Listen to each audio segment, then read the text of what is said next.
bashannana oh bashannana karina fayyana oh bashannana story safara oh bashannana waroli tawala oh bashannana katinu kanasa oh bashannana kunisba tinjala oh bashannana dena misa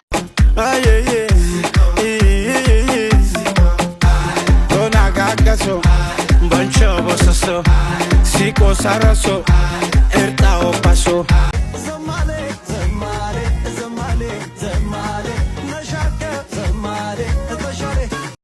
ሰላም ጤና ይስጥልን ክቡራትና ክቡራን የቤንጃ ቲዩብ ቤተሰቦች እንደምን አላችሁ? በያላችሁበት ሁላችሁም ሰላም ሁኑ። ዛሬም እንግዲህ እንደተለመደው አሪፍ የሆኑ ቪዲዮዎች ይዤላችሁ መጥቻለሁ። እነሱን እያየን ሪላክስ እናደርጋለን። ቁም ነገር ባላቸው ቪዲዮዎች ደግሞ እኔ ሐሳብ አስተያየቴን እዚህ በቀጥታ ለእናንተ አደርሳችኋለሁ። እናንተ ደግሞ የኮሜንት ሴክሽን ቦታ ላይ እንደ ሁል ጊዜው ሐሳባችሁን በነፃነትና በጨዋነት ማስፈር ትችላላችሁ ማለት ነው። ለታዳጊዎችም ዛሬም መልካም ልደት እንላችኋለን። ለናታን አማኑኤል፣ ለአብሳላት አማኑኤል፣ ለኤስሊ ገረመውና ለአቢጌልና ለአቤሎን መልካም ልደት እንዲሆንላችሁ ተመኝተናል። እደጉልን ነው የምንለው። ለዚህ ቻናል አዲስ ሆናችሁም ካላችሁ ቻናሉን ሰብስክራይብ አድርጋችሁ ቤተሰባችን ሁኑ። እንደምታውቁት ይህን ቻናል ወደ 30 ሺህ የማሳደግ እቅድ ያለኝ። ስለዚህ 30 ሺህ እንዲሞላ ሰብስክራይብ ያላደረጋችሁ ቼክ አድርጋችሁ ሰብስክራይብ አድርጉና ቤተሰባችን ሁኑ ማለት ነው። እኔ ሄድሴቴን እስካደርግ ደግሞ እናንተ ሁላችሁም ቪዲዮውን ላይክ አድርጉና እንጀምር። ቤቶን ለኢንቨስትመንት ሆነ ለመኖሪያ ተመራጭ በሆነው በውስጡ የመዋኛ ገንዳ፣ የልጆች መጫወቻ፣ ቤተ መጻሕፍትና ሌሎችም በተሟሉለት ሂልሳይድ የመኖሪያ መንደር ውስጥ ያድርጉ።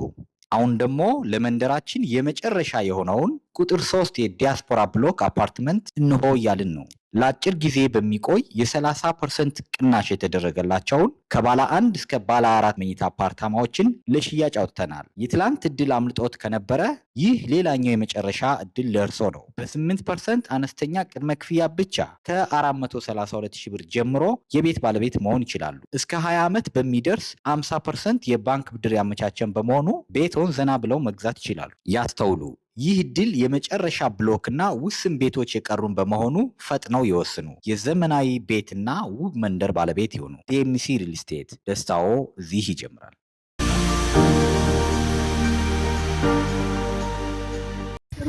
ተደገሰ የተባለው ሰርግ ገና በሳምንት ይኸውልሽ፣ ጭስ የሰማው ነገር አለ። እነ ማዘር ምናምን ሲያወሩ የሰማሁት ነገር አለ። ጂም አታስገባ ተባለ። ይኸውልህ በሳምንቱ ገና በ3 ሚሊዮን ብር አውጥቶ የደገሰውን ሰርግ ጂም አታስገባ ይቅርብህ ተባለ። አሻፈረኝ። እኔ ባለቤቴ ስፖርት ስላለኝ አለ ጂም አስገባት።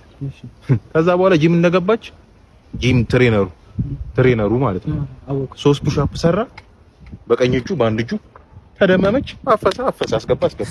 የ3 ሚሊዮን ነው በ3 ፑሽ አፕ ይታይ። የኔ ወድ እንዴት ነሽ? ሰላም ነው? ወይ ጂም ትሬነሩ ይህ ነገር ግን ከተማው ላይ በጣም እየተንሰራፋ ሄደ ይመስለኛል። በጣም ይባላል እንደዚህ አይደል? ሀብታም ሴቶች ጂም ትሬነሮቻቸው ናቸው የሚያጠምዷቸው ምናምን ይባላል። እውነት ነው ውሸት ነው? ሀሳባችሁ። ወንድና ሴትን የሚያመሳስላቸው ብቸኛ ነገር ቢኖር ሁለቱም ሴት አያምኑም። አቤት አፈጣጠር! ሸዊ ልንገራችሁ፣ መሀል ከተማ ላይ 2 መኪኖች ይጋጫሉ። አንዷ ሴት ነች፣ አንዱ ወንድ ነው። ከዛ ፕላን ሊያስነሱ ትራፊክ እስኪመጣ ድረስ ብለው እዛ ወሬያቸውን እያወሩ ምናምን ሳይታሰብ ጨዋታው ይደምቃል ምናምን፣ ኮከባቸው ይገጥማል።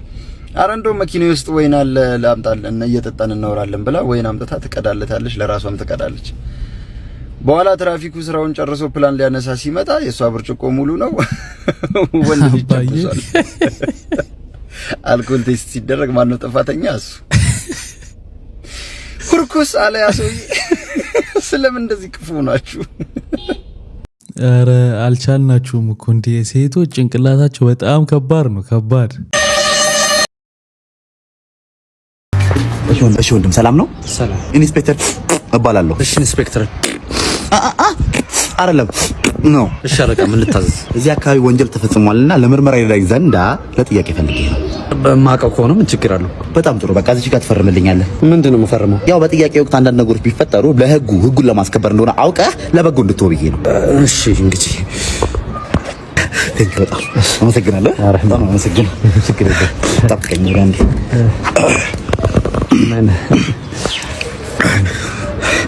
ያለን አምጣ። ምንድነው አሽሙሩ? ሌባውም ህግ አስከባሪውም አንድ ነው። ልጆቻችሁ የምታስመርቁ እናቶች ማለት ነው ሱፍ ጠይቃችኋል? 25,000 ብር 19,000 ብር ምኑ ሱፉ? እሺ ከነ ኤግዚት ኤግዛሙ ነው አልሄድም እንዴ? በሙያሌ በኩል አድርጌ አላመጣላችሁም እንዴ? ለእያንዳንዱ እንዳለ ለባቹ ለተማሪዎቹ እንዳለ ለሙሉ ባቹ 30,000 ብር እንጂ መገላመጥን ያወቅኩት ቅድም ነው። እንዴት እንደገላመጥኩሽ አይተሻል አንቺ ልጅ። እስቲ ትለብሱት እንደሆነ እናያለን። ልበሱት 30 ሙጥልዬ ነው የሚያክል 30,000 ብር። እሱ ራሱ ይቀየመኛል፣ ያዝንብኛል እንደዛ ገዝቼለት። ከዛ በኋላ እሱ ጸጉሩን አበጥሮ ሌላ ስራ ይጀምር መቼም ሱፉን ለብሶ ቃላት እኮ ነው። ኮንግራቹሌሽን ልበሱት እናንተ። አይ ተቃጥላለች። ምንድነው ግን ችግሩ? በቀደም ዜና አይተናል አይደለ? የኢትዮጵያ የገንዘብ የኢትዮጵያ ብር የመግዛት አቅሙ በጣም ደካማ ከሆኑት ተርታ ነው ያለው እንግዲህ በዓለም አቀፍ ደረጃ። ስለዚህ በተለይ እቃዎቹ ኢምፖርት የሚሆኑ ከሆነ በጣም ብዙ ነው የሚሆነው። ወደ ውጭ ሀገር ገንዘብ ስትቀይሩት ግን ትንሽ እኮ ነው። ያው የነጋዴውን ጫና ሳላስተባበል ማለት ነውና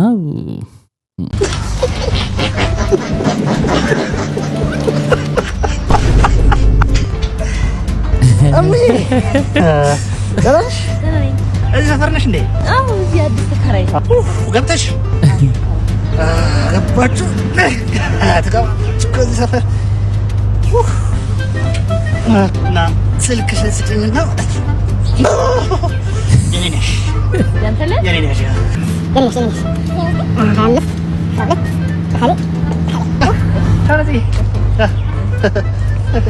ተጨናንቋል። የመጨረሻውን ቁጥር ስንት ነበር ያለኝ?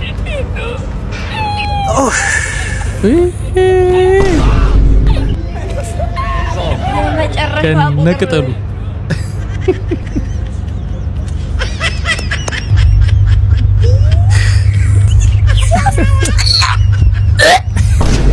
የሚያስገርመው ተፈጥሯችን እንደሚደረግ እንደሚሆን እናውቃለን እኮ ግን ስናየው ያን ነገር ሲደረግ ስናየው የሆነ የሚሰማን ስሜት አለ። ለምን እንደሆነ አላውቅም። አንተ ካልፈለከው አስወርደዋለሁ። በእኛ ሰዓት በሰፈራ ጎቤው ስራ በጠፋ ዳይን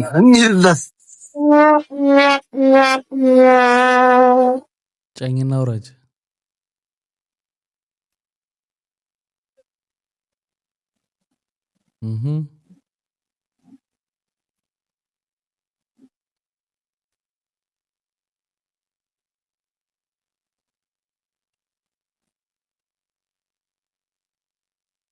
ተከታተሉ። እየሰማሽ ነው? እኛን የምናወርደው በሰፈራችን ማንም ሳይወርድ ምናምን ስትሰምትሻለሁ። ንገራት ልጅ እኮ ነው። ለምን እናወርደዋለን?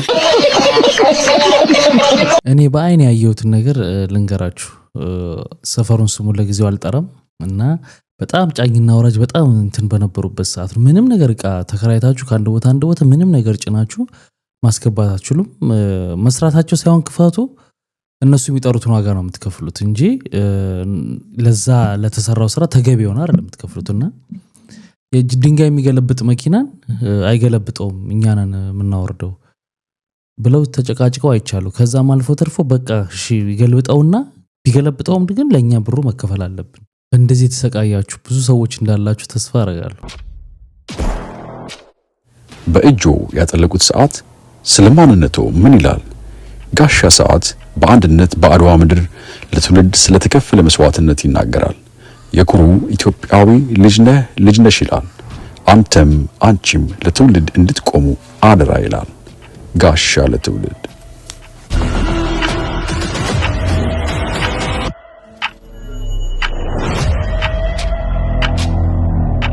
ኢኤፍኤስኤንኤ በሲያትል የሚያዘጋጀው በሁለተኛው የኢትዮጵያ ቱርናመንት እንኳን አደረሳችሁ እንኳን አደረሰን። ጋሻ የጌጥ ሰዓት የተለያዩ ምርቶችን ከታላቅ ቅናሽና ተሸላሚ ሊያደርጉ የሚችል ሽልማቶችን አዘጋጅተው ይጠብቃቸዋል። ሲያትል ደግሳለች፣ እኛም አንቀርም፣ እንዳትቀሩ። መተናል። እንግዲህ የልጅ ዶሮ ወጥ ሰራለሁ ብሏል። እውነት ሰራው ይሆን? አዎ የኛ ሚስቶች እንዲህ ነው የሚያለቅሱት። ቀመሳት ወለኛው ሻወገል ሊያግማማው ነው። ዝም ብሎ ደረቅ ሽንኩርት ላይ ዘይት አረገ። ኦኬ እምቢ አለ። አላግማማው ማለት ዝንጅብሉ ላይ ነጭ ሽንኩርት እምቢኝ አለ። ኦኬ አረዱት፣ በርበሬ ወገን አረዱት። በሻይ ቅጠል ዕቃ በርበሬ ሸጡለት። ሩብ እንኳን ብሸጡለት ምን አለበት? ንቀት ነው። እሺ በማንኪያ አልሸጣችሁለት። ልጅ ወጥ ሰራ እንጂ ገደለ ወይ? አረ ሀበሻ ግፍ እግር ብሎ አለን እሱ። እግር ወጥ ሊያበላን ነው። ግፈኞች ናቸው። ቀቀለው ዶሮ ወጥ ብለው ቀይ ባህር። እኔ በቃ አረ እዚህ በጣም አሪፍ ነው። ቀጣይ የምናየውን ጉድ ተመልከቱ። የግራዋ ወጥ ይኖረናል በፉፉ። የግራዋ ወጥ እሺ፣ የግራዋ ወጥ በጣም ነው የሚጣፍጠው። ይመራል ብለህ እንዳትፈራ። እኔ ግን ይሄንን እናቶቻችን እቃ ምናምን ሲያጥቡበት ነው ማየው አይደል? አዎ። ስለዚህ ወጥ ይበላል። ካሜሮናዊ ደግሞ ብታገኝ አጥርህ ላይ ወጥቶ ቀንጥሶ ሊዘርፍህ የሚሞክረው ግብአቱ ነውና ለምን አንሸጥም ታዲያ? እሱን ነው እያልኩ ያለሁት። ያንን ነው የምልህ ያለሁት። ስለዚህ አንድ ሙያ እናስተምራለን። ሌላስ ምንድነው? ቦያ አለ። ቦያው እንዴት ነው የሚሰራው? ቦያው ማለት ነው ገንፎ ነው የምናደርገው። አዎ ገንፎ እንሰራና ከግራዋ ወጥ ጋር እናቀርበዋለን። በጣም የጓጓሁት ግን ቆዳውን ምን ልታረገው ትችላለች የሚለው ነው። ሽክን ያለ ማለት ነው። የጥብስ ነው የምናደርገው። የበሬው የቆዳ ጥብስ በዚህ ቆዳ ጥብስ ይሰራል ተሰርቶ በቃ አንተ ስትቀምሰው ማየት ነው የምጓጓው። እኔ እንደው እበላለሁ። ሌላስ ለብዙ ሰው ጠቀሜታ አለው ብዬ የምልህ ህዝባችን እንደ ምግብነት እንደ ግብአትም ቢጠቀመው አዋጭ ነው ብዬ የማስበው የሸሆና መረቅ። ሸሆና ቅቅል ቅቅል ነው የሚሰራው እንደ ቅቅል። የቆዳ ጥብስን ክሽን ያለ ደግሞ የሚል ቃል አለው። ክሽን ያለ ቆዳ ጥብስን በልተህ እንግዲህ ሲገኝ አይደል? እሱስ ሲገኝ እኮ ነው። ምንድነው ይሄን ፕሮቲን ሼክ ትለዋለህ? መች ነው የምትወፍረው እንጂ? ምን እባክህ ተሳስቼ እኮ የሴቶቹን ገዝቼ። ኧረ እባክህ አዎ የሴቶቹን ሽጠውልኝ እኮ በቃ ላስቀይረው። በቃ እሺ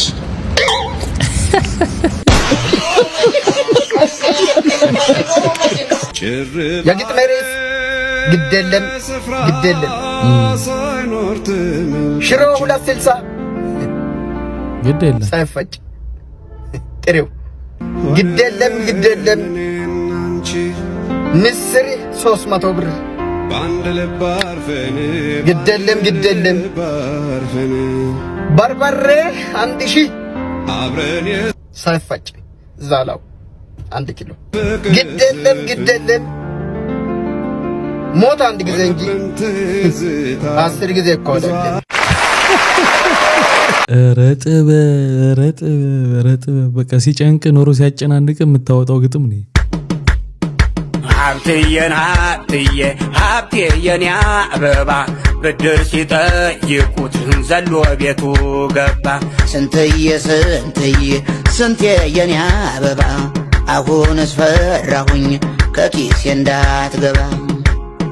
እኔም ወራዳ ነኝ አንተን መጠየቄ ከኔ እንደማትሻል ቀድሞ አለማወቄ ማታገኝሃለሁ ስትጠጣ አረቄ ስንት የጸባዬን ቀድመ ተረዳኝ በሰው ፊት ስሰጥ ነው የሚወራልኝ ካሜራ ከሌለ ምን ትርፍ ላገኝ ካሜራ ከሌለ ምን ጥቅም ላገኝ። ተረጋጋ ካሜራው ይምጣና ሰጣለህ። ምንድነው የምረጋጋው? ካሜራው ሲሄድ መልሰህ ትነጥቀኛለህ። ተረጋጋ ይላል። እቺ ዘፈን ለነማ እንደሆነች እናንተም እኔም እናውቃታለን፣ ለነማ እንደምታገለግል። አንዳንድ ነገሮችን ግን እንረዳለን። ሲሰጡ የሚቀረጹ ነገሮች እንደተደረገ ሰዎች ከውጪ በውክልና ልከው ለሰዎች አድርሱልኝ ከሆነ ያው አድርሻለሁ ለማለት መቀረጻቸው አግባብ ነው። ግን ተቀርጸው ለባለቤቱ ነው መላክ ያለባቸው ብዬ ነው ማስበው። ልጆቻችሁን አቡሽ ሚጡ ብላችሁ ስም የምታወጡ ወላጆች አሁን ምን ሆናችሁ? ምን ሆናችሁ ነው? ይሄው አቡሽ 50 ዓመት ሆነው 50 ዓመት ሆነው አቡሽ እንበለው እትዬ ሚጡ ማለት እሳቸው 70 ዓመት ሆናቸው። አሁን በሚጡ ነው የሚቀጥሉት። ልጆች እኮ ያድጋሉ። ስም ስታወጡ ነገ እንደሚያድጉ እያሰባችሁ አይሻገርም። ደግሞ አሉ ግብርና ቢሮዎች እውነቱን ለመናገር ስለ ጤንነታችሁ እጠራጠራለሁ። ምን አይነት ስም ነው ለልጆቹ የምታወጡት? ምን አይነት ስም ነው? አሁን ዘነበ፣ አዝመራው፣ ዘሪሁን፣ በቀለ፣ ቢቂለ፣ እሸቱ፣ ደረሰ፣ ገበያነሽ ሙሉ ከመትከል እስከ ገበያ ስርጭት ስም አድርጋችሁ ነው የምታወጡት። የቀራችሁ አንበጣ ምናምን ማለት እኮ ነው። አራይፒ እነዚህ ስሞች ትውልድ አይሻገሩ። አሉ ደግሞ ኑሮን ቢሲላቸው በልጆቻቸው ስም ኑሯቸውን መበቀል የምትፈልጉ ወላጆች ሀብታሙ ድሮም የደሃ ልጅ ስሙ ሀብታሙ ነው ተለይ ነበር። ሀብታሙ ገንዘቤ ተስፋዬ ሽበሬ ሚሊዮን አገኘው የሺ በሺ ስለሺ በደሉ የምትሉ ወላጆች አረ ልጆቹ ያድጋሉ። ምንድነው? ምን አይነት ስም ነው የምታወጡት? ትውልድ አይሻገሩ። መብራት ኃይል የሚያጠፉ ሰዎች ማለት ያው መብራት ኃይል የሚሰሩ ሰዎች እንበላቸው። እሺ የሚያወጡት ስም ብርሃኑ፣ መብራቱ፣ ፋኖሴ፣ ማሾ፣ አበራሽ፣ ቦጋለ መች አሁን መብራት መች ነው ቦጋለ? በእርግጥ ምኞት አይከለከልም። መች ነው ግን መብራቱ ቦግ የሚለው? ልጆቹ ማፍሩበትን ስም አውጡ። አዎ ከባድ ነው። ግን እነዚህ ስሞች እኮ አሁን አይወጡም። በፊት የወጡት ያው ትልልቅ ሰዎች ሆኑ ስላሉ ነው። አሁን በጣም እየጠፉ ነው የድሮ ስሞችና ያው እንደምትሰሙት እንግዲህ ልደት እንኳን የልጆች ስም ስንጠራ እኔ ራሱ የሚገርም ስሞች ነው የምሰማውና በቃ እነዚህ አሁን እየወጣላቸው የሚሄዱ ናቸው። ስለዚህ አትስጊ። ጉድ በሉ የአርሰናል ደጋፊዎች ጉድ በሉ። ይኸው አዲስ ከተማ ትምህርት ቤት ያለውን ዋንጫ ያብዛት። አቅርብላቸው። ሻምፒዮንስ ሊግም አለ። ሻምፒዮንስ ሊግ በ1964 ዝም ብላ ይኸው ባካሪ ሳኛ የበለው ነው። አይ እንግዲህ አርሰናል ይሄ ከባድ ብሽሽቅ ነው። አዲስ ከተማ እንኳን ይሁሉ ዋንጫ አለው አለ። በነገራችን ላይ ሰሞኑን እንግዲህ የውሳኔ ለውጥ ተደርጓል። ሲዳማና የወላይታ ዲቻ ጨዋታ ተሰርዞ ለወላይታ እንዲሰጥ ተደርጓል ዋንጫው። እንዴት የሚለውን ዜናውን እንስማ። የሲዳማ ቡና ተጫዋቾች ዋንጫውን ካሸነፉ በኋላ እንደዚህ አይነት ሞመንት ቢያሳልፉም ነገር ግን ዋንጫውን ከመነጠቅ አላተረፋቸውም። በጨዋታው ላይ ተገቢ ያልሆነ ተጫዋችን አሰልፈዋል ወይም የታገደ ተጫዋችን አሰልፈዋል በሚል ዋንጫውን ተነጥቀዋል። ሌላው ታዲያ አነጋጋሪ ጉዳይ ምንድነው? ኮቺንግ ስታፉና ተጫዋቾቹም 17 ለሚሆኑ የከተማ አስተዳደሩ 200 ካሬ ሜትር የቤት መስሪያ ሽልማትን አበርክቶላቸው ነበር።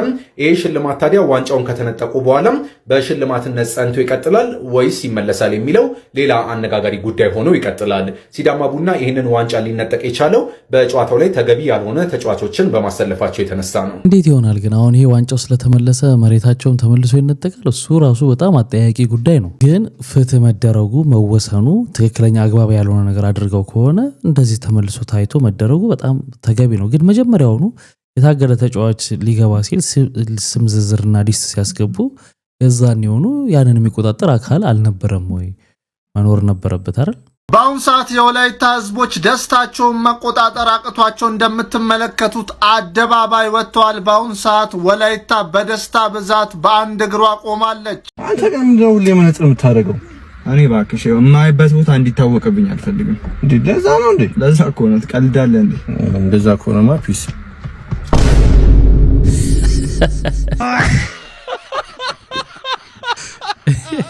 ወንዶች የሽንት ቤት አጠቃቀም ራሱን የሚያከብር ቤቱን የሚያከብር እንደ ግድነት ተጠርቶ የሆነ ቦታ እንደ ግድነት በሚስተናገድበት ጊዜ በተለይ ቤት ውስጥ ወንድ ልጅ ሽንት ቤት አጠቃቀም ጥንቁቅ ሲሆን ሽንቱን ቁጭ ብሎ ነው የሚሸነው እንጂ ቆሞ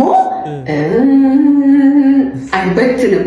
በጣም ጥንቃቄ የሚፈልግ ነገር ስለሆነ ለሚያጸዳው ሰው እንደ እንግድነትም ሄደም ቢሆን ለሚስታችን፣ ለእናታችን፣ ለቤታችን ብለን ለምንለው ሰው ሪስፔክት ሲባል ወንድ ልጅ ሽንቱን ቁጭ ብሎ ነው ሽንቱ ተጸዳድቶ የሚወጣው። ይሄ እናቶች በተለይ ወንድ ልጆች ያለ ማስተማር ጥንቅቅ አድርገን ማስረዳት ያለብን ነገር ነውና ይሄ በጣም ብዙ ጊዜ የሚባልለት አሁን ሀበሻ ምናምን እንዳትሩ ሁሉ ወንድ ጽድት ሲል ቁጭ ብሎ ነው ሽንቱን ሸንቶ ተጸዳድቶ የተጠቀመበትን ቼክ አድርጎ ለሚቀጥለው ሰው ንጹህ መሆኑ አረጋግጦ የሚወጣው። ስለዚህ ራስን ስናከብር ነው የተጠቀምንበትን ቦታ የምናከብረው። ምን ትላላችሁ? የምንለውማ ክላሽ አያረግም ወይ? እኛ ካደግንበት ማህበረሰብ ጋር ክላሽ አያረግም ወይ እንጂ ሐሳቡ ትክክል ነው እኮ። ለጽዳት ለጥንቃቄ ከስልጣኔ ጋር ከሞደርን ከመሆን ጋር ሊያያዝ ይችላል። ግን ኢቭን እኔ እንዲህ ካላረኩ ቁጭ ብዬ ነው ምሸነው ምናምን በቃ ተብሎ ወንድነት ቁጭ ብሎ መሽናት ትክክል እንዳልሆነ ይታያል ይባላል ብዙ ጊዜ። አንዳንድ ጊዜ ደግሞ ያው እንግዲህ በሃይማኖት ምክንያት ደግሞ ቁጭ ብለው የሚጸዳዱም እንዳሉ ይታወቃልና ለጽዳቱ አኳያ ከሆነ ምንም አይደለም፣ ጥሩ ነው። እንግዲህ ማህበረሰቡ ከሚሰጠው ትርጓሜ ጋር ክላሽ ካላረገና ከተቀበለው በጣም ጥሩ ሐሳብ ነው። ልክ ምሳ ሰዓት አካባቢ ቡና ከጠጣው በተለይ ጥቁር ቡና በስም መበደር ትችላለህ የሚል ሐሳብ ይመጣብኛል። እስቲ ሂድና ስምህን ነገራቸው በባንክ የሆነ ነገር አለ ይለኛል። ሚስት ልትወልድ ነው ሆስፒታል ናት ብሎ የሚደውልልኝ ያለ ይመስለኛል። ዶክተር ጋር ነገር ምንድነው ያሳስቀኛል። ሰላም ነው ወይ ነገር ስለው ደም ሊሆን ይችላል ቼክ አድርገዋለሁ። የራሴ ደም ራሴ ላይ ሙዲያስ ራሴ ላይ ሙዲያስ እንዲህ አይነት ስሜት የሚሰማችኋል? ምሳ ሰዓት ጠብቆ በቃ እኔ አዶን ነው ከደሜ ጋር ምን እንዳለው ይሄ ቡና በቀጥር ስራውን የምርት ፈልጓለሁ። በጣም እኔ ውስጤ ስራ ነው የምትጨው። ሲጀመር እኔ ሁሉ በጣም ከመመሳሰሉ የተነሳ ዲያሪ በካርቦን ነው እየጻፍካሉት አንድ ወሩን እያልኩ እኮ ነው። እኔ እኮ ልቀጥር ነው ግን ቅጠሪን በቃ እኔ በወኔ እኮ ነው የምሰራው። ለምሳሌ እዛ ጋር ነስተለኝ እኔ እዚህ ጋር እዛ ጋር ነስተለኝ እኔ እዚህ ጋር ነኝ። በቃ እኔ ሰላቢ ነው እንደቀጠርኩት እስክትል ድረስ ነው እኔ ማስተናግደው። እንቶ እባክህ እንዲህ ያላችሁ የገባችሁ ነው ዋላ የምፈዙብኝ። እኔ ነው ያቁኝ። ይኸውልህ 4 ሲንግል 6 ጃምቦ በዚህ 8.3 ተጋቢ ነው በዚህ 700 እንጀራ ጭንቅላት ላይ ከዛ 3 ውስጥ በእግር እያንቀረቀብኩኝ ከ7ኛ ሸጎል 17 ኪሎ ሜትር ነበር ቀን በቀን ማመላለስ። ከ7ኛ ሸጎል 17 ኪሎ ሜትር በእግር አው በታክሲ ሊቀንስ ይችላል። እሱን አላውቅም። አሁን እሱን ተውና ከማስተናገድ ውጪ ወጥ ቤቷ ብትቀር ጽዳቷ ብትቀር ባርማኑ ቢቀር ካንተ ምን ልጠብቅ? አሁን ገና ነፍስ ያለው ጥያቄ ጠይቅ። ሲጀመር ወጥ ቤቷ መምጣት አይደለም መቅረት ትችላለች። እኔ እንቁላል ሳንዱሽ እየሰራው ቂጦን ወርውሮ እስኪመለስ ድረስ ኮሶዲያ በካሮት ከምስራ ከቀይ ስር ጋር ደርሳለሁ። ልክ እንቁላሉ እንደተመለሰ በየአይነቱና እንቁላል ሳንዱሽ እኩል ደረሰ ማለት። በጣም ጥሩ። ጽዳቷ ብትቀርስ እንቁላሉ እስኪመለስ እኮ ቤቱ የሚጸዳል እኮ ጋሽ። እኔ ሴራሚኩን በመጥረጊያው ነው መውለውለው። ሲጀመር የተበላበት ሳህን ራሱ ፎቶ ቤት ነው ወስጄ ማሳጥ ብሎት የቤተሰብ ፎቶ ቤት አለ። ጥሩ አጋር ልንሆን ነው ማለት ነው። እሺ ባርማኑ ቢቀርስ? መቅዳት ደግሞ ምን ይከብዳል? እኔ ማፈላውብና በጣም ወፍራም ከመሆኑ የተነሳ ማጥለያ ላይ ነው የሚቀመጥ። ድራፍት ራሱን ያላረፋ ነው የምቀደው። ለምን የተጣጣበትን ብርጭቆ ባረፈው እንድናጥበው ማለት ነው። ለእርሱ ራሱ የአጃክስ ይቀንስልዎታል። ብቻ እኔ በአጠቃላይ አደንጓሬ ብለው ይጥሩ። ደግሞ ለምንድን ነው አደንጓሬ ብዬ የምጠራ? በቃ ዝም ብለው ይጥሩ። ይሄ ልጅ የአመቱን የሳክስ ዋንጫ መብላት አለበት። አንደኛ ቀነኒሳም አንድ ጊዜ ዓለም ዋንጫ ላይ ስለሽን ሂድ እኔ አቃተኝ ብሏል እኮ። ያው እኛ አንሰማ ሜዳ ላይ ሆኖ እንጂ እኛ በሩጫ እንግዲህ ከሌ ጠገበ ነው የምንለው። ሩጫው ሲፈጥን አንዱን አልችልም ስትል ወይ ከሌ ጠገበ ሊቀር ነው እንላለን። ጠገበ እዚህ ድረስ ደረሰብህ ማለት ነው። አሁን ምግብ ጠግበ አታጎነብስ ማለት እንደዚህ ብለም እንደዛ እና ሂድ ይለዋል ጓደኛው። በዚህ የታወቁ ናቸው ትልልቆቹ በፍጹም የታወቁ ናቸው። ሂድ ነው። ሌላ ተወዳዳሪ የሌላ አስመስለው እነሱ ይጠባበቃሉ። ኃይሌን ይጠብቃል ቀን። ስለሺ ደግሞ እዛ ተኝቶ ይጠብቃል ማለት ነው። ኧረ ሂድ። እኛ ደግሞ ያው አይሰማም 90,000 ሰው ነው ያለው። ቀነኒሳ እየዞሩ ግን የሆነ በጣም የሚያሳዝን ነገር የለውም። የሆነ ፍቅራቸው እኔ እንጃ ከዘፈኑ ጋር ያልተነካ ሰው የለም። የዘፈኑ ቆይ ልነግራችሁ አይደል? እሺ ዶክተር፣ እኛ ዘፈኑን አልሰማንም። ቀነኒሳ አሸነፈ፣ በቃ ደስ አለን። አመጣ እዚህ ኤርፖርት ስንደርስ ዘፈኑ ይዘፈናል። እንባችን እኛ መቻሰብን አልሆነልኝ ሲባል ሰማችሁ። አልሆነልኝ እዚህ ነው እውነትም አልሆነለትም ብለን ኃይሌ በጣም ኤክሰፕሽናል ነው። ያው የድሮዎቹ እንግዲህ እንደዚህ ነበሩ። በቃ ለሀገር ነው የሚያስቡት። አሁን ያለው ውስጥ የምንሰማቸው አንዳንድ ነገሮች አትሌቶቹ መሀል በጣም የሚያሳዝን ነው። ሰው ሀገር ሄደው እርስ በርስ እስከ መጣላት መኮራረፍ፣ ለድብድብ መገባበዝ፣ ውድድር ላይ እኔ ብቻ ማለት፣ የቲም ወርክ መጥፋት፣ ያው የሩጫ ሁኔታችን እንዴት እያሽቆለቆለ እንዳለ እንደምታዩት ነው። ከዚህ በኋላ ሰዎች ሐሳባቸውን መግለጽ እንዳይችሉ ማድረግ፣ መናገር መብትን መከልከል፣ ነፃነትን መገደብ የማይቻልበት ጊዜና ሁኔታ እየመጣ ነው። ለምን አልኩ? እነዚህን ቪዲዮዎች ተመልከቱ፣ እናንተም ይገባችኋል። ኮፒ ሊንክ ሼር ያደረጋችሁ ፎሎ ያደረጋችሁ ጋይስ ነው በሐሳብ ተውጧል። ምን ላግዘውት? ክረምት እየገባ ነው። ማዳበር የለም። ቢኖርም ገበያ ላይ ነጋዴ እጅ ውስጥ ነው ያለው። ምን ይሻለኝ እኔ ልጅ? ታክሲ ስራ እደት ነው ያዋጣል። ከዚህ ኑሮ ጋር ሄዳል። ሰርተን ለትራፊክ እቅልና በባለስልጣናት አሻጥር እየጠፋ ለሚመጣው ቤንዚን ነው ስራችን። ለኛ ይላይኛዋለን። ደሞ ቤት ንብረት ይፈርሶብኛል። ልጆችም የለኝም። የምበላው ጻም መጠጥ እንዳያችሁ ነው። እነዚህ አሁን ያሳየኋችሁ ምስሎች በኤአይ የተሰሩ ናቸው። ሙሉ ለሙሉ የኤአይ ካራክተሮች ናቸው። ሰዎች እንደዚህ ወጥተው ማለት የማይችሏቸውን ብናገር ታሰርባቸዋለሁ፣ የሆነ ችግር ይደርስብኛል ብለው የሚያስቧቸውን ነገሮች እንደዚህ በቴክኖሎጂ መግለጽ ጀምረዋል። በኤአይ ካራክተሮች መግለጽ ጀምረዋል። መቼም የኤአይ ካራክተሮች አይታሰሩም በሚል ነው።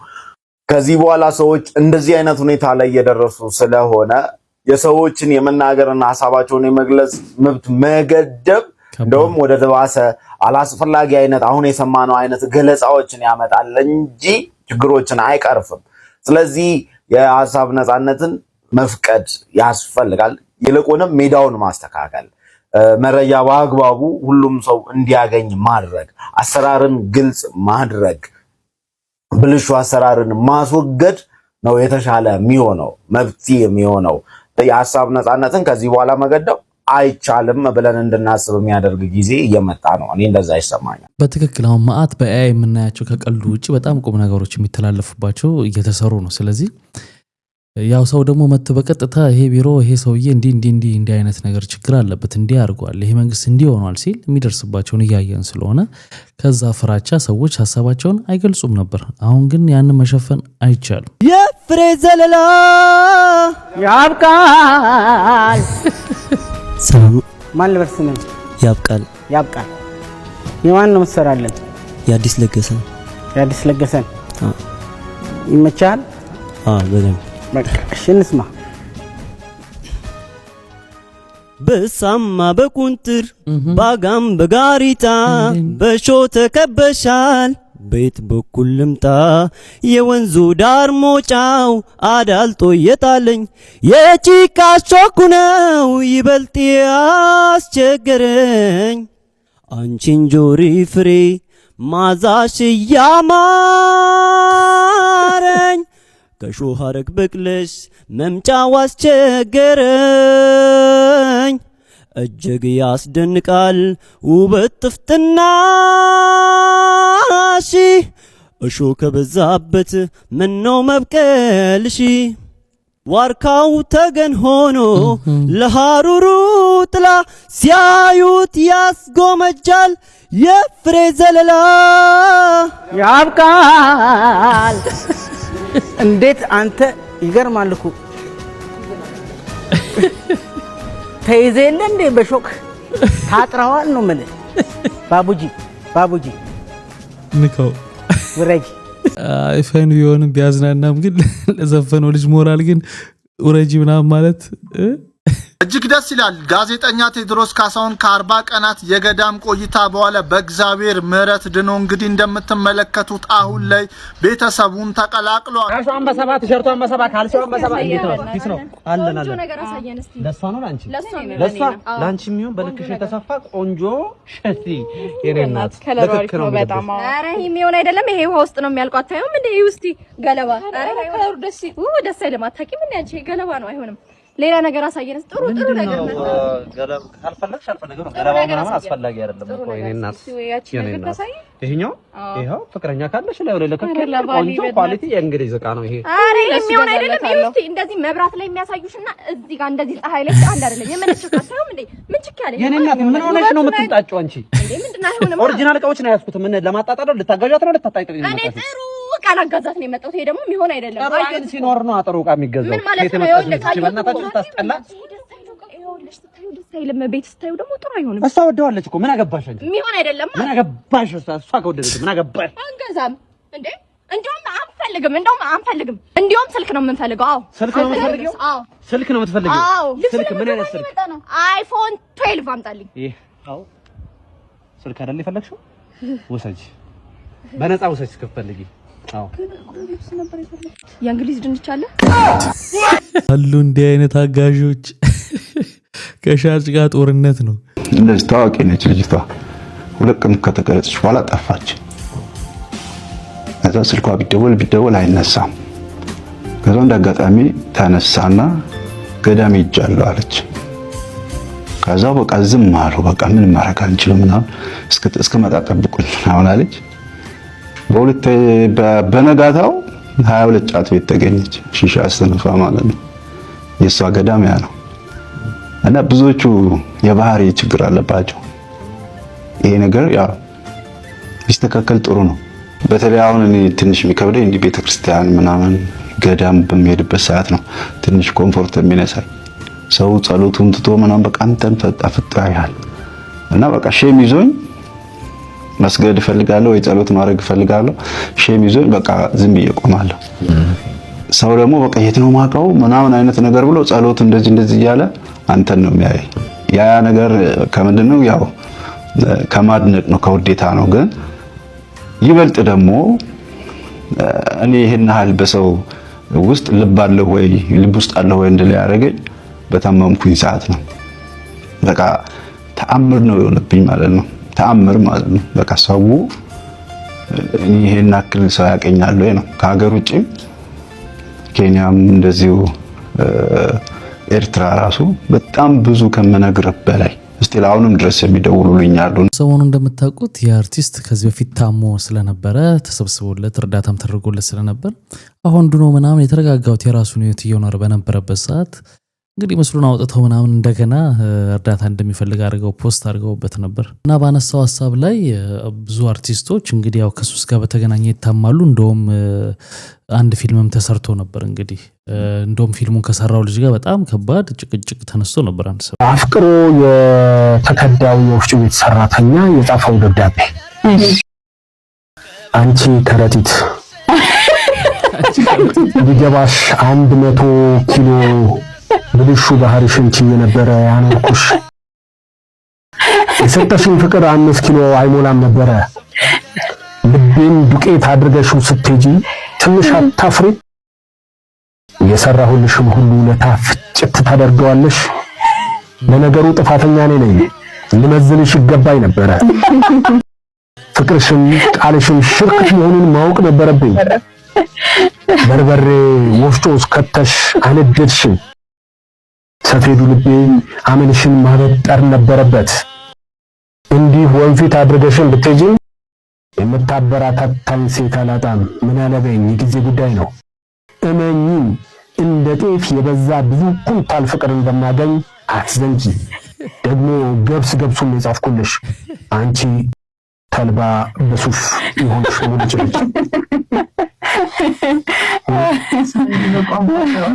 BYD የተባሉ የኤሌክትሪክ መኪኖችን 950 ሺህ ብር አሁን ከፈሉኝና 950 ሺህ ብሩን ደግሞ መኪና ከሰጠዋችሁ በኋላ ለ5 ዓመታት ያለምንም ኢንተረስት ትከፍሉኛላችሁ ማለት ምን ማለት ነው?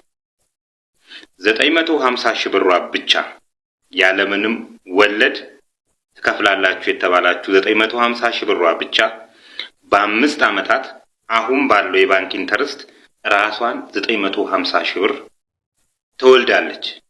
አንድ ፋይናንሻል ኢንስቲትዩሽን 950 ሺህ ብር ያለምንም ኢንተረስት የሚያበድርበት ምክንያቱ ምንድነው? የሚሰራው ለትርፍ ነው። መንግስተ ሰማያት ለመውረስ ወይም ደግሞ የእርዳታ ድርጅት አይደለም። ስለዚህ 950 ሺህ ብር ያለምንም ኢንተረስት የሚያበድርበት ምክንያት ምንድነው? ይሄንን ብራችሁን ከመስጠታችሁ በፊት አስተውሉ። ሁለተኛው መኪና የሚያቀርብላችሁ አካል ነው። ይሄ መኪና የሚያቀርብላችሁ አካል አሁን ላይ BYD ትንሽኛው ዋጋ 2.8 እስከ 3.1 ሚሊዮን ብር ነው። በዚህ ዋጋ ገበያ ላይ የተሸጠ ለእናንተ 950 ሺህ ብር አሁን ሰጣችሁት 950 ሺህ ብር ደግሞ ለሚቀጥሉት 5 ዓመታት ቀስ ብላችሁ የምትከፍሉበት አግባብ ምንድነው? የእናንተ ምን ስለሆነ ነው? ዘመዳችሁ ነው ወይስ የሆነ ባለውለታችሁ ነው ወይስ አዝኖላችሁ ነው? ምንድነው? ለምንድነው? ምክንያቱን ማወቅ አለባችሁ። የቢዋይዲ መኪኖች ከዚህ በታች የተገዙ ከሆነ ማስረጃ አንጡና እንወያይበት። ካለበለዛ ግን አንዳች የታቀደች እቅድ አለች። አንዳች የታቀደች እቅድ ነው የምላችሁ። ትሸታለች።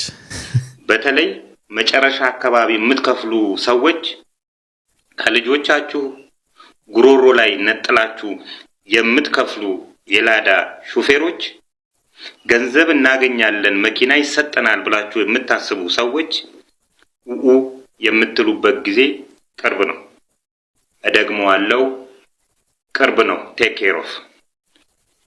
ሁለተኛ መኪና የገዛችሁ የኤሌክትሪክ መኪና የገዝታችሁ እንግዲህ ከ2.8 እስከ 10 ሚሊዮን ብር ድረስ ገበያ ላይ ያዩዋቸው መኪኖች ይሄን ገዝታችሁ የኤሌክትሪክ ቻርጀር መሰኪያውን ለምንድነው ተራ የምታረጉት?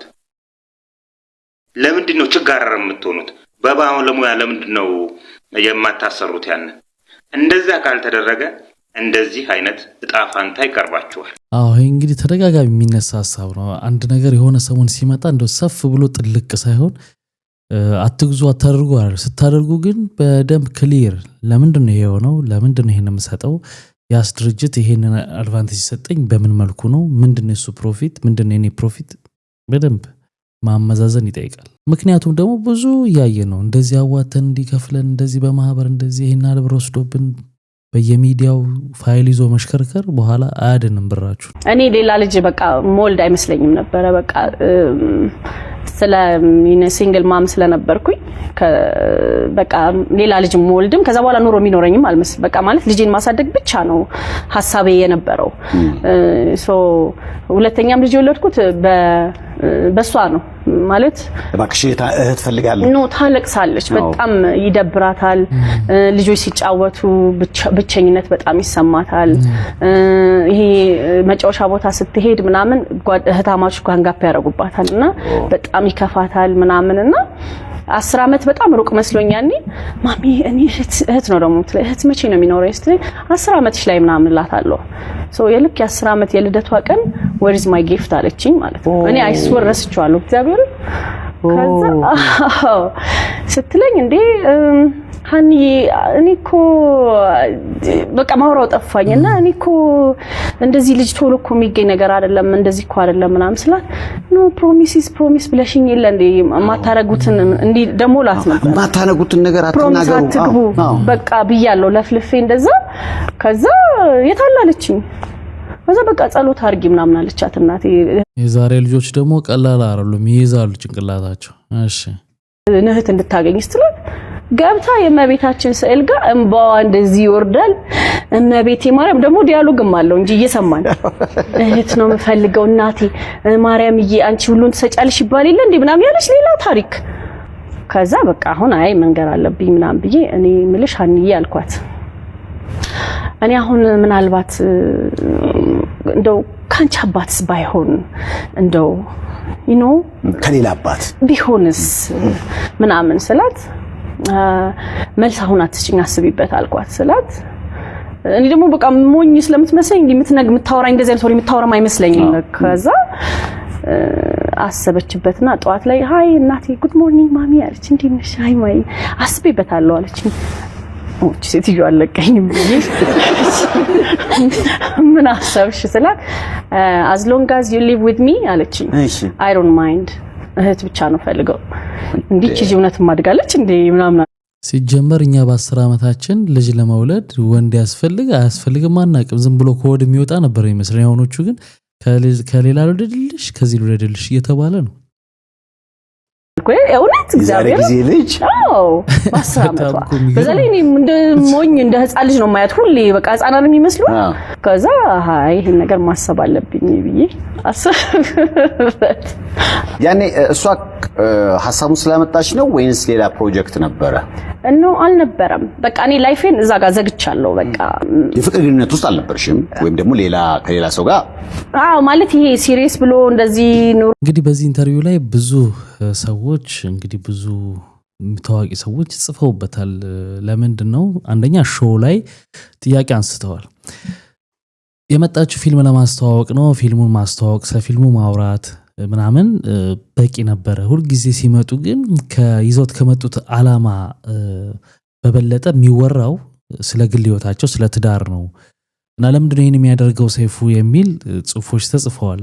ከዚህ በፊትም አይተናል። ለምሳሌ በቅርብ እንኳን የሳምሶን ቤቢን አይተናል። ፊልም ላይ ያስተዋውቅ ነው የመጣው ግን ረጅሙን ሰዓት የተወራው እንደዛ ነው። ሌሎችም ሲመጡ እንደዛው ነው። የዚህችም አሁን እንደዛው ነው እና መጠየቁ ሳይሆን ደግሞ ከተጠየቁ በኋላ እነሱ የሚናገሩት የህይወት ልምዳቸው በጣም አደገኛ ነው። ይሄ ሲንግል ማምነትን በጣም የሚያበረታታ አይነት ንግግር ነው እየተነገረ ያለው። የተማርኩ ነኝ፣ ገንዘብ አለኝ፣ እኔም ባል አያስፈልገኝም፣ ልጆቼም አባት አያስፈልጋቸውም ያለች ሲንግል ማም ታውቃላችሁ? የሲንግል ማሞች ጉዳይ በጣም መነጋገሪያ ሆኗል። ግን በሰፈራችን ልጆቻቸውን ብቻቸውን የሚያሳድጉ አባቶች የሉም እንዴ? ሲንግል ዳዶች አሉ እኮ።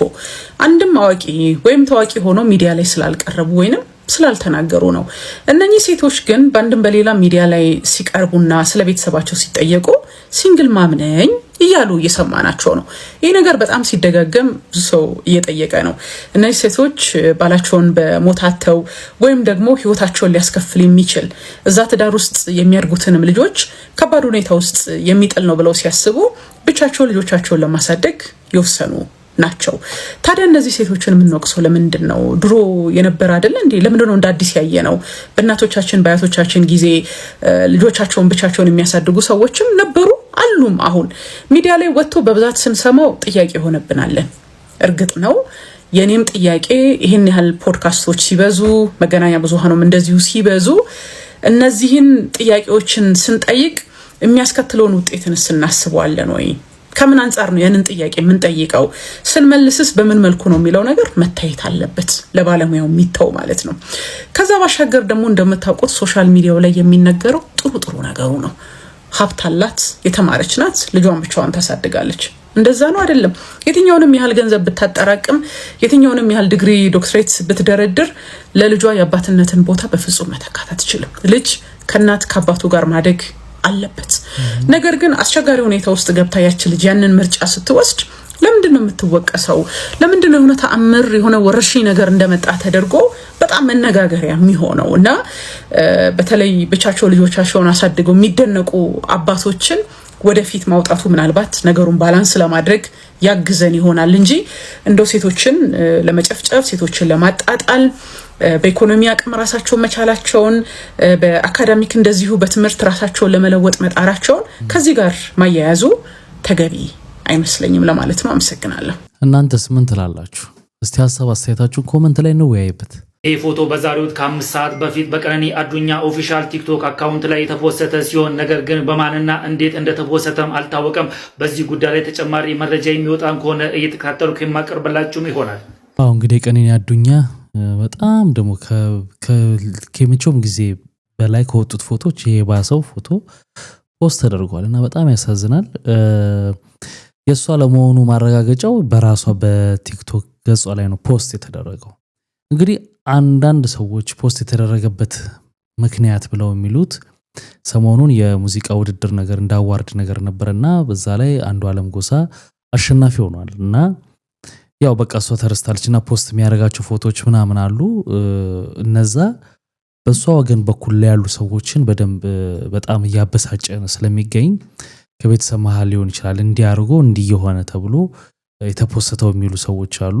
መታጨቱንም በራሱ እጩ መሆኑንም በራሱ ጥያቄ ውስጥ ለምን ብለው ጥያቄ ውስጥ ከተውታል። ምክንያቱም ከዚህ በፊት የቲክቶክ አዋርድ በሚደረግ ጊዜ የጆን ዳንኤል እስር ቤት ስለነበረ እጩ አልተደረገም ነበር። ለምን? በህግ ጥላ ስር ስለሆነ እንደዚህ በሚሉ ምክንያቶች። ስለዚህ ይሄም ሰው በህግ ወንጀለኛም ባይሆን እንኳን በዚህ ኬዝ እንደዛ ስለነበረ ለምን የዛኔ እዛ ሆኖ እጩ ተደረገ የሚል ጥያቄ ያነሳሉ። እንግዲህ ይሄ ሰዎች ለምን ጠየቁ ማለት አይቻልምና እነዚህ ነገሮች ተደርገው በቃ አላር ለሞተ ተጎዳ በሚል እሳቤ ውስጥ ስለገቡ ከቤተሰብ መሃል ነው የተፖስተው የሚል አንዳንድ ዜናዎች አሉ። የምትመለከቱት ፒክቸር አቶ ጌታቸው ረዳን ይመስላል። ኤአይ እንዳልሆነ 100% እርግጠኛ ነው። ናቸው ወይ አይደሉም ወይስ አይደሉም የሚለውን እስቲ እናንተ ኮመንት ሴክሽን ላይ አስቀምጡልኝ። በሚቀጥለው እኔ ማን ምን እንደሆኑ አጣርቼ ይዤላችሁ መጣ ይሆናል። እንግዲህ ክቡራትና ክቡራን ለዛሬ ይዤላችሁ የመጣሁት ቪዲዮዎች እነዚህን ይመስሉ ነበረ። በአንዳንዶቹ ተዝናንተናል፣ በአንዳንዶቹ ደግሞ ቁም ነገር ወስደናል። በሚቀጥለው አሪፍ ቪዲዮዎች ይዤላችሁ እመጣለሁ። ስትገቡ ላይክ ያላረጋችሁ አሁን ላይክ አድርጋችሁ ውጡ። መልካም ጊዜ። ባይ ባይ።